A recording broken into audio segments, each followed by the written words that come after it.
अफसोस होता है कि ये महत्वपूर्ण वक्त होता है हमें अपने जनता के विषय उठाने का, लेकिन कुछ चीज़ें राष्ट्र के लिए इतनी ज़रूरी हैं, इतनी महत्वपूर्ण हैं, को देखते हुए अपने सभी मुद्दे हमें पीछे रखने पड़ते हैं। तो एसआईआर का जो मुद्दा है, जो 65 लाख वोट डिलीट हुए हैं बिहार में, जिस तरीके से एक फरमान जारी किया गया कि जिसमें से आधार और राशन कार्ड तरह के जो कॉमन आइडेंटिफिकेशन के हमारे वो थे पत्र थे, उनको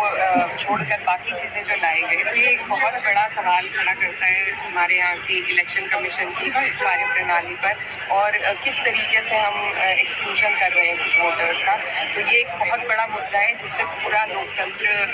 खतरे में आ सकता है, तो उसके चलते बाकी सभी मुद्दों को अलग रखा गया। लेकिन सत्ता पक्ष का ये कहना है कि ये जो मुद्दा है ये संवैधानिक चुनाव आयोग है, उस पर बहस नहीं हो सकती है, और जो सवाल उठाए गए थे उसी को लेकर एसआईआर जो दुरुस्त करने जा रहा है, ये सब कुछ एसआईआर के जरिए जो मतदाता सूची में त्रुटि था उसी को दुरुस्त करने जा रहा है। देखिए, जो त्रुटि थी उसमें हमारी मांग सबसे पहले विपक्ष की ये है कि एक मशीन रीडेबल वोटर लिस्ट हो, डिजिटल वोटर लिस्ट हो, जिसको हम किसी भी वक्त में स्क्रूटनी जिसकी हो सकती हो, उसको नहीं माना इलेक्शन कमीशन ने। दूसरी बात, बिहार में जो हो रहा है, अभी सिर्फ 2 महीने बचे हैं चुनाव शुरू होने में, 2-3 महीने का वक्त है। इतने कम वक्त में वहाँ के बहुत से लोग